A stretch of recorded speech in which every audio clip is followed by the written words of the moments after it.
जब आप किसी और स्कूल में 10वीं क्लास में थे और अभी +1 में यहाँ पे हो, तो उस मैथमेटिक्स में और उसमें फ़र्क कितना है? ये सर फ़र्क है, इसमें बेसिक क्लियर हो जाता है तो आगे चैप्टर के सब कुछ समझ में आ जाता है, पूरा क्लियर हो जाता है। सच्ची में फ़र्क है या मैडम ने ऐसा कह रखा है? सच्ची में फ़र्क है। क्या चीज़ है मैम? ये सर 3D में जैसे बच्चों को कई बार ये कह देते हैं कि क्यूब के अंदर से हमने एक क्यूब ये कोन को काट दिया, तो बच्चों को कई बार वो चित्र बनाने से समझ नहीं आता, तो उनको एज ए डायरेक्ट समझाने के लिए कि जैसे लाइव में दिखा दिया कि एक क्यूब था, उसके अंदर से ये चीज़ ऐसे रिमूव होगी, तो बचा हुआ जो पोर्शन होता है उसको एरिया निकालने में बच्चों को क्लियरली समझ आता है। यस सर, एक बार मुश्किल लगता है सर, अगर चीज़ें समझ में आने लग जाएँ तो फिर आसान हो जाती है। मैथ में सर फिगर से ज़्यादा क्लियर होता है बच्चों को चीज़ें, एक तो हम डायरेक्ट याद करते हैं, बस प्रैक्टिकल वे में सर बच्चों को ईजी बनाने के लिए किया जाता है ये सब। तो भाई इस टाइम आरोही स्कूल का मैथ का भी लैब होगा क्या? मेरा नहीं भाई, चलो आगे देखेंगे मैथ लैब। नमस्कार मैम। मैम कैसे हैं? बढ़िया सर। ये मैथ लैब क्या होता है मैम? ये बच्चे, मतलब मैंने पहली बार कोई ऐसी लैब देख रहा हूँ जो मैथमेटिक्स की, नहीं तो साइंस से फिजिक्स केमिस्ट्री तो देखिए, मैथ की पहली बार। सर मैथ की ये जब से किट आनी स्टार्ट हुई हैं तो बच्चों को पढ़ने में सुविधा होती है, इनको बच्चों को एक तो डायरेक्ट बच्चे कॉन्सेप्ट क्लियर कर रहे थे, फार्मूले लगा रहे थे, एक इसमें थोड़ा इजी वे मेथड में बच्चों को समझने में फ़ायदा हो रहा है कि हम कैसे लाइव इनको देख सकते हैं, कैसे हम किसी सर्कल का एरिया निकाल सकते हैं। तो थोड़ा सा मेरे को भी बताओ ये क्या चीज़ है, ये टुकड़े आपने जो कर रखे हैं थर्माकोल या क्या चीज़ है जो भी? ये सर मैथ में जैसे सर्कल का टोटल एरिया 360 होता है, तो इसमें ये बांट दिया हुआ है कि जितने हम उसके हिस्से करते जाएंगे उसका कॉन्सेप्ट उतना ही लूज होता जाएगा। जैसे इसमें सर्कल का डिस्ट्रीब्यूशन हो रहा है, उसके एंगल का डिस्ट्रीब्यूशन हो रहा है, जैसे 2 पार्ट कर दें, इक्वली बांट रखा है, जैसे हम एक रोटी के भी 2 हिस्से कर देते हैं तो उसमें एंगल का डिस्ट्रीब्यूशन है कि 2 पार्ट में एंगल 180 to 180 बना। जैसे जैसे उसकी लेंथ बढ़ती जा रही है, मतलब अपने पार्ट करने का, हाँ जी पीस, हाँ जी उतना छोटा एंगल बनता जा रहा है अपना, तो ये इंक्रीज यानी पार्ट्स इंक्रीज और एंगल डिक्रीज, उसका कॉन्सेप्ट था ये बच्चों का।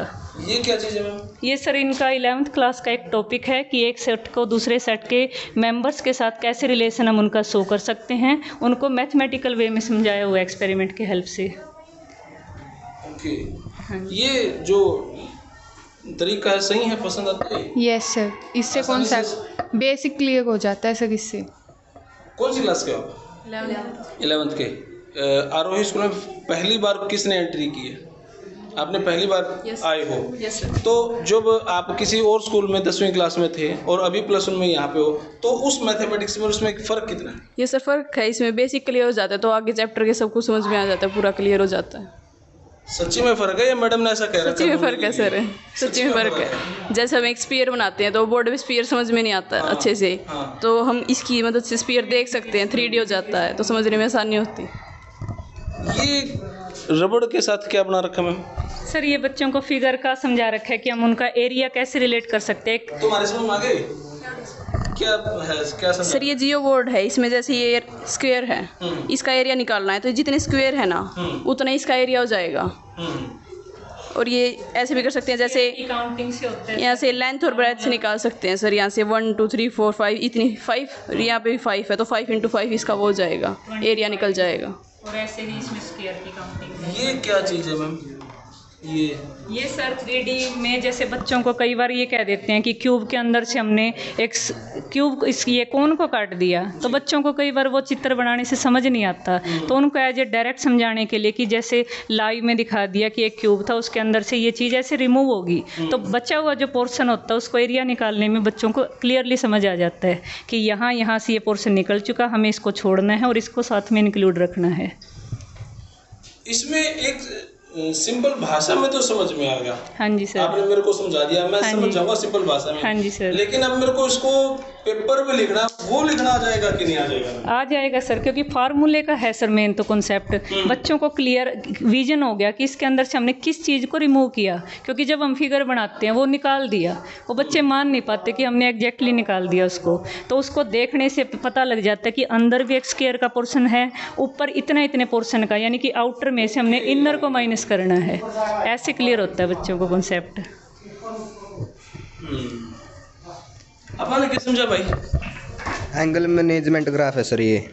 अच्छा, यो क्यों हुआ भाई? ये एक्स एक्सिस होगी, वाई एक्सिस होगी, एक्स एक्सिस पे वाई एक्सिस अच्छा जीरो अच्छा होती अच्छा है। अच्छा, हाँ ये तो आसान चैप्टर होगा, तब मैं समझा था। हमने भी आसान लग गई। Yes sir.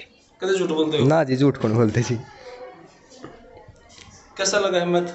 अच्छा लगता है सर। कई बार प्लस वन में ना ऐसा हुआ है मैम, ऐसा होता है प्लस वन में भाई, 10वीं में जब हमारा सर्कल पास आउट होता है ना, तो ये कहता है मेडिकल लेंगे नॉन मेडिकल लेंगे, लेकिन प्लस वन में महीना पढ़ गए कहूँगे तुम्हारे समझ में नहीं आया, फिर वो वापस आर्ट में चले जाते हैं। ऐसे तो नहीं बच्चे हैं? नहीं सर, बच्चे बिल्कुल अच्छे चल रहे हैं, इनका इस पैटर्न पे बच्चों को ज़्यादा क्लियर हो रहा है, तो ये इसमें इसीलिए मैथ में इंटरेस्टेड भी है।